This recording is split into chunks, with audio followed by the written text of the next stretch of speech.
नमस्कार दोस्तों, मैं डॉक्टर विपिन कुमार गुजराती।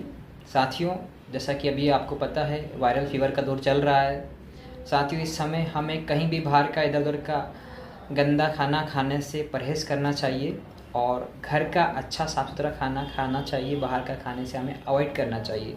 और फिर भी यदि आपको कुछ ऐसे लक्षण दिखते हैं जो कि वायरल फीवर की तरफ इशारा करते हैं, जैसे कि ठंड लग के कँपकँपी दे के एकदम से बुखार आना, पूरे शरीर में बदन में दर्द रहना, बहुत तेज़ी से एकदम से सर दर्द होना, असहनीय सर दर्द होना, गले में खराश होना, निगलने में तकलीफ़ होना, खांसी, सर्दी, जुकाम, इस तरह के अगर लक्षण दिखते हैं तो आप इनको नज़रअंदाज ना करें।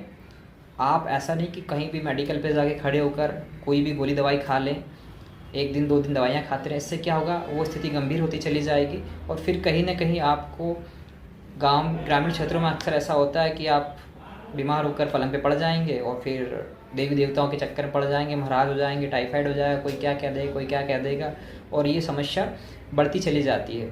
तो ऐसा ना करें।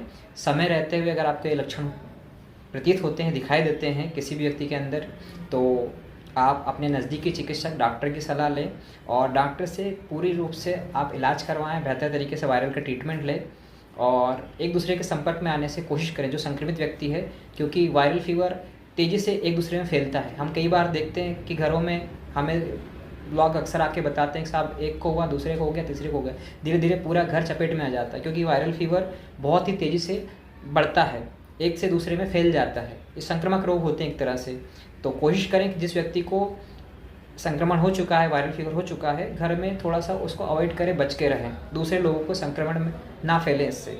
सावधानी ही साथियों कहीं न कहीं हमें बचाव का भी एक रूप होता है। तो ऐसे व्यक्तियों को थोड़ा-सा सतर्क रहने की ज़रूरत है। अक्सर कई बार घरों में मामले आते हैं कि एक परिवार में 2 हुआ, तीसरा हुआ, चौथा हुआ, सारे लोग बीमार पड़ जाते हैं।